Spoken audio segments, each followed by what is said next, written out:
आओ बच्चों, दुर्वा का पाठ 10वां, बस की सैर।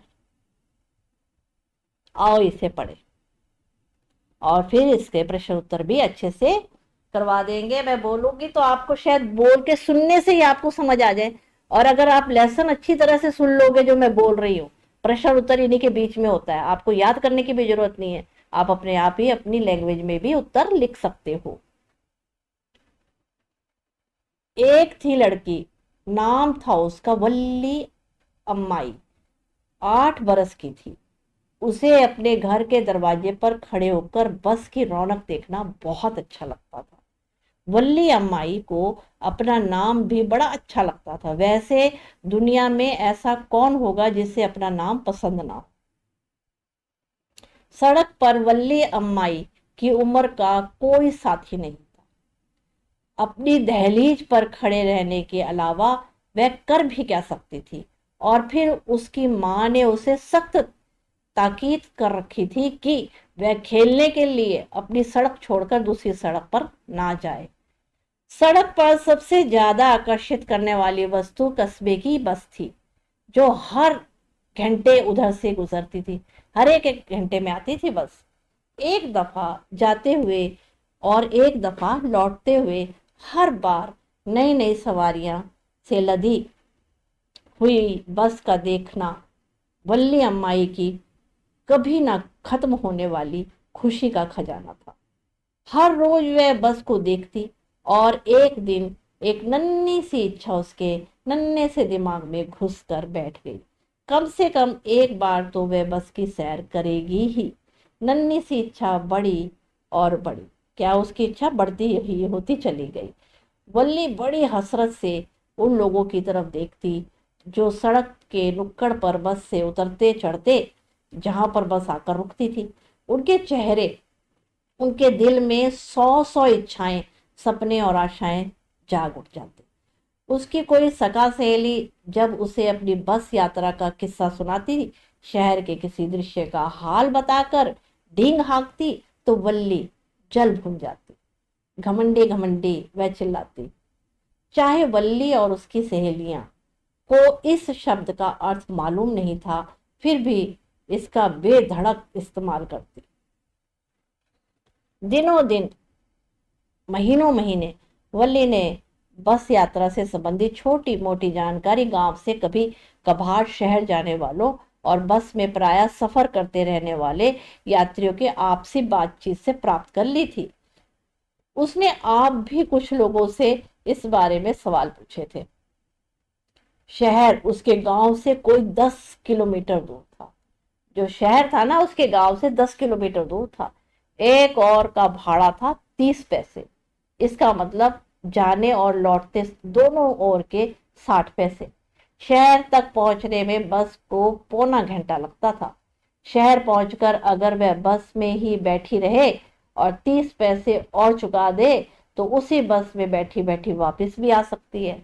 यानी अगर वह गांव से दोपहर 1 बजे चल दे, तो पौने 2 बजे शहर पहुंच जाएगी, और फिर उसी बस से वह अपने गांव पौने 3 बजे तक लौट आएगी। इस प्रकार वह हिसाब पर हिसाब लगाती रही, योजना पर योजना बनाती रही। एक दिन की बात है, जब यह बस गांव की सीमा पार करके बड़ी सड़क पर प्रवेश कर रही थी, एक नन्ही सी आवाज पुकारती हुई सुनाई दी। बस को रोको, बस को रोको। एक नन्हा सा हाथ हिल रहा था। बस धीमी हो गई। कंडक्टर ने बाहर झांका और कुछ तुनक कर कहा, अरे भाई, कौन चढ़ना चाहता है? उसने कहो कि जल्दी करे। सुना तुमने? बस मैं इतना जानती हूं कि मुझे शहर जाना है, और यह रहा तुम्हारा किराया। उसने रेजगारी दिखाते हुए कहा। ठीक ठीक, पहले बस पर चढ़ो तो, कंडक्टर ने कहा, और फिर उसे धीरे से उठाकर बस में चढ़ा दिया। च च च मैं अपने आप चढ़ूंगी। तुम मुझे उठाते क्यों? कंडक्टर बड़ा हंसोड़ था। अरे मेम साहिब, नाराज क्यों होती हो? बैठो इधर पधारो, उसने कहा। रास्ता दो भाई रास्ता, मेम साहिब तशरीफ ला रही है। दोपहर के उस समय आने जाने वालों की भीड़ भाड़ घट जाती है। पूरी बस में कुल 6-7 सवारियां बैठी हुई थी। सभी मुसाफिर की नजर वल्ली पर थी और वे जब सब कंडक्टर की बातों पर हंस रहे थे। वल्ली मन ही मन झेंप गई। वे सब हंस रहे हैं, आंखें फेर कर वह जल्दी से एक खाली सीट पर जा बैठी। गाड़ी चलाए बेगम साहिबा, कंडक्टर ने मुस्कुराकर पूछा। उसने 2 बार सीटी बजाई। बस गरजती हुई आगे को बढ़ी। वल्ली सब कुछ आंखें फाड़कर देख रही थी। खिड़कियों से बाहर लटक रहे पर्दे के कारण उसे बाहर का दृश्य देखने में बाधा पड़ रही थी। वह अपनी सीट पर खड़ी हुई और बाहर झांकने लगी। इसी समय बस एक नहर के किनारे किनारे जा रही थी। रास्ता बहुत ही तंग था। एक और नहर थी और दूसरी तरफ ताड़ के वृक्ष, घास के मैदान, सुदूर पहाड़ियां और नीला आकाश। दूसरी ओर एक गहरी खाई थी जिसके परे दूर दूर तक फैले हुए हरे हरे भरे घास खेत थे। जहां तक नजर जाती हरियाली ही हरियाली। आहा, यह सब कुछ कितना अद्भुत था। अचानक एक आवाज आई और वो चौंक गई। सुनो बच्ची, वह आवाज कर रही थी, इसी तरह खड़ी मत रहो, बैठ जाओ। वल्ली बैठ गई और उसे देखा कि वह कौन था। वह एक बड़ी उम्र का आदमी था जिसने उसी के भले के लिए कहा था, लेकिन उसके इन शब्दों से वह चिढ़ गई। यहाँ कोई बच्ची नहीं है, उसने कहा। मैंने पूरा भाड़ा दिया है। कंडक्टर ने भी बीच में पढ़ते हुए कहा, जी हाँ, ये बड़ी बेगम साहिबा है। क्या कोई बच्चा अपना किराया अपने आप देकर शहर जा सकता है? बल्ली ने आंखें तरेर कर उसकी ओर देखा। मैं बेगम साहिबा नहीं हूं, समझे? और हाँ, तुमने अभी तक मुझे टिकट नहीं दिया है। अरे हाँ, कंडक्टर ने उसी के लहजे की नकल करते हुए कहा और सब हंसने लगे।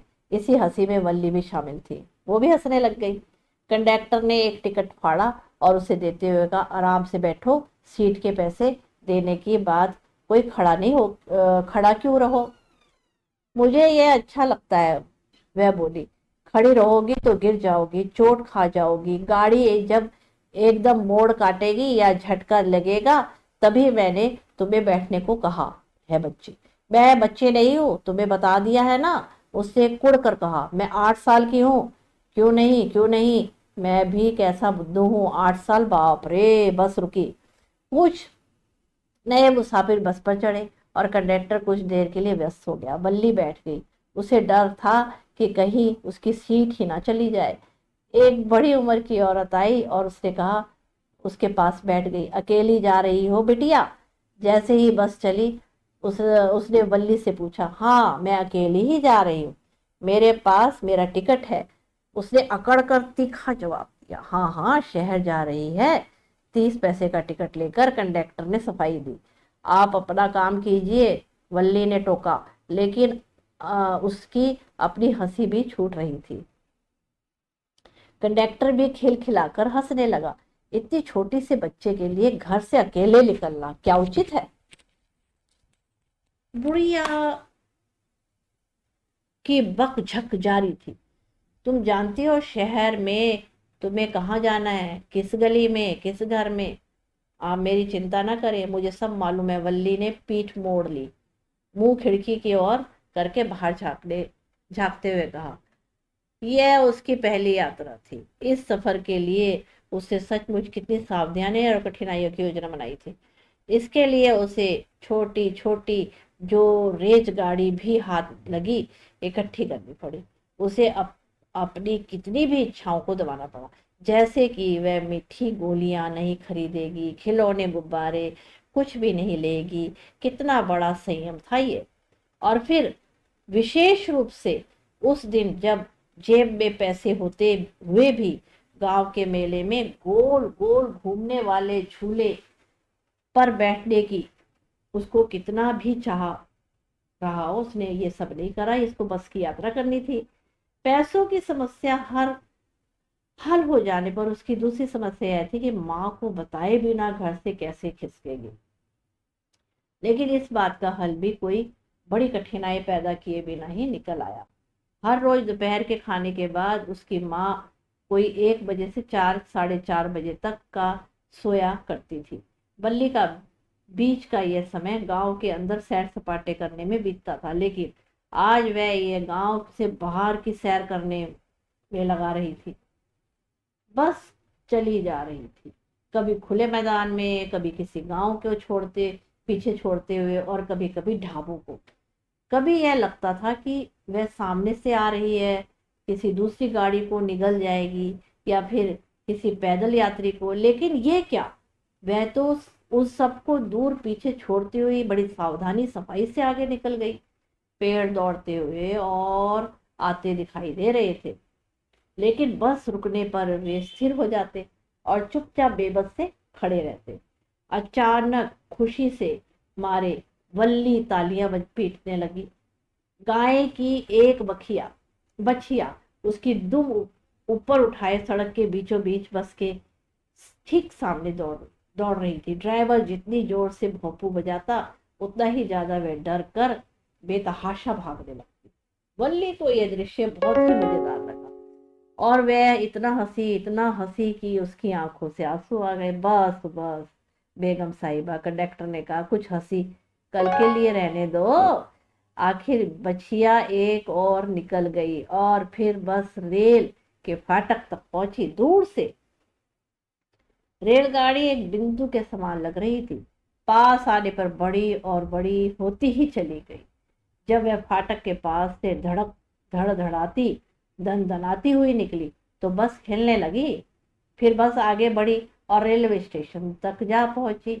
वहां से वह भीड़ भड़के वाली एक सड़क से गुजरी, जहां दोनों ओर दुकानें की कतारें थी। फिर मुड़कर वह एक और बड़ी सड़क पर पहुंची। इतनी बड़ी बड़ी सजी हुई दुकानें, उनमें से एक बढ़कर चमकीले कपड़े और दूसरी चीजें, भीड़ की रेलम पेल। वल्ली हैरान भौचक्की सी हर चीज को आंखें फाड़े देख रही थी। बस रुकी और सभी यात्री उतर गए। ए बेगम साहिबा, आप नहीं उतरेंगी क्या? 30 पैसे की टिकट खत्म हो गई, कंडक्टर ने कहा। मैं इसी बस में से वापस जा रही हूँ। उसने अपनी जेब में से 30 पैसे और निकालकर रेसगाड़ी कंडक्टर को देते हुए कहा, क्या बात है? कुछ नहीं, मेरा बस में चढ़ने को जी चाहा बस। तुम शहर देखना नहीं चाहती? अकेली? ना बाबा ना, मुझे डर लगता है, उसने कहा। उसके हाव भाव पर कंडक्टर को बड़ा मजा आ रहा। लेकिन तुम्हें बस में आते हुए डर नहीं लगा? उसने पूछा। इसमें डर की क्या बात है, वल्ली ने जवाब दिया। अच्छा, तो उतर कर उस जलपान गृह में हो आओ, कॉफी पी लो, इसमें डर की क्या बात है? मैं नहीं पीऊंगी। अच्छा, तो क्या मैं तुम्हारे लिए कुछ पकौड़े या चबेना लाऊं? नहीं, मेरे पास इसके लिए पैसे नहीं है, मुझे बस की एक टिकट दे दो। जलपान के लिए तुम्हें पैसों की जरूरत नहीं, पैसे मैं दूंगा, मैंने कह दिया ना, उसकी दृढ़ता पूर्वक कहा। नियत समय पर बस फिर चल पड़ी। लौटती बार भी कोई खास भीड़ नहीं थी। एक बार फिर वही दृश्य, लेकिन वह जरा भी नहीं उभी। हर दृश्य में उसे पहले जैसा ही मजा आ रहा था। लेकिन अचानक, ओ देखो, वह बछिया सड़क पर मरी पड़ी थी, किसी गाड़ी ने नीचे आ गई है। ओ, कुछ क्षण पहले तो एक प्यारा सुंदर जीव था, अब अचानक अपनी सुंदरता और संजीवता खो रहा है था। अब वह कितना डरावना लग रहा था। फैली हुई टांगे, पथराई हुई आंखें, खून से लथपथ। ओ, कितने दुख की बात है। यह वही बछिया है ना जो बस के आगे आगे भाग रही थी जब हम आ रहे थे? बल्ली ने कंडक्टर से पूछा। कंडक्टर ने सिर हिला दिया। बस चली जा रही थी। बछिया का ख्याल उसे सता रहा था। उसका उत्साह ढीला पड़ गया था। अब खिड़की से बाहर झांककर और दृश्य देखने की उसकी इच्छा नहीं रही थी। वह अपनी सीट पर जमी बैठी थी। बस 3:40 पर उसके गांव पहुंची। बल्ली खड़ी हुई, उससे जवाई लेकर कमर सीधी की और कंडक्टर को विदा करते हुए बोली, अच्छा फिर मिलेंगे जनाब। वल्ली कानन। अनुवाद बालकराम नागर। शब्द अर्थ देख लेते हैं बच्चों पहले। ताकीद मतलब निर्देश। भाड़ा मतलब है इसका अर्थ किराया। मुसाफिर यात्री। इसमें 3 ही शब्दार्थ हैं। आप इनका एक एक वाक्य प्रयोग जरूर अपनी नोटबुक पे लिखें। प्रश्न पहला। क, शहर की ओर जाते हुए वल्ली ने उस बस की खिड़की से बाहर क्या क्या देखा? उत्तर देंगे, शहर की ओर जाते समय वल्ली ने नहर, उसके पार ताड़ के वृक्ष, घास के मैदान, सुंदर पहाड़ियां, नीला आकाश और गहरी खाई देखी। उसने बस की खिड़की से दूर दूर खेत, हरियाली ही हरियाली देखी। खा, वापसी में वल्ली ने खिड़की के बाहर देखना बंद क्यों कर दिया? इसका उत्तर देंगे, उसने रास्ते में एक मरी बछिया देखी जिसे देखकर वह बहुत दुखी हुई। बछिया का ख्याल उसे बार बार सता रहा था, जिससे खिड़की से बाहर देखने के उसका उत्साह ढीला पड़ गया और उसे बाहर देखना बंद कर दिया। अगला प्रश्न ग, वल्ली ने बस के टिकट के लिए पैसों का प्रबंध कैसे किया? इसका उत्तर देंगे, वल्ली ने छोटी छोटी रेजगारी इकट्ठी करी, अपनी मीठी गोलियां, गुब्बारे, खिलौने लेने की इच्छा को दबाया। यहाँ तक कि पैसे इकट्ठे करने के लिए वह गोल घूमने वाले झूले पर भी नहीं बैठी।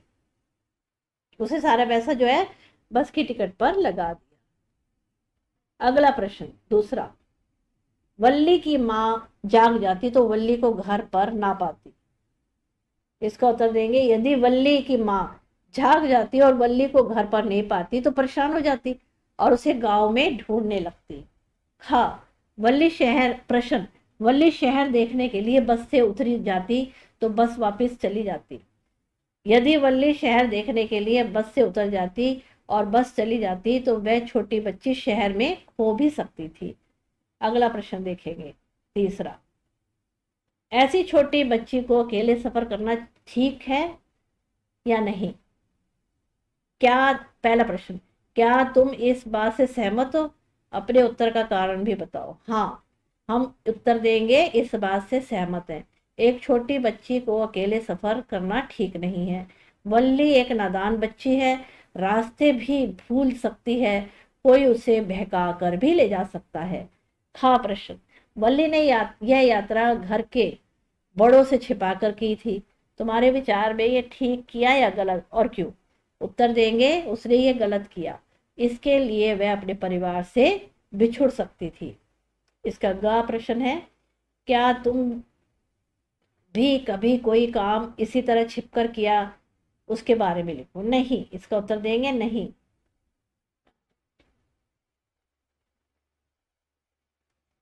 इसका उत्तर देंगे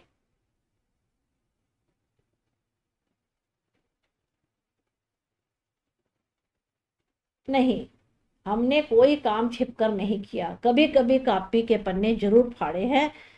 जब भी माँ को इस बात का पता चला हमें डांट पड़ती है। ये इसका उत्तर है। जहां तक संभव हो सके छात्र इस प्रश्न का उत्तर स्वयं दें।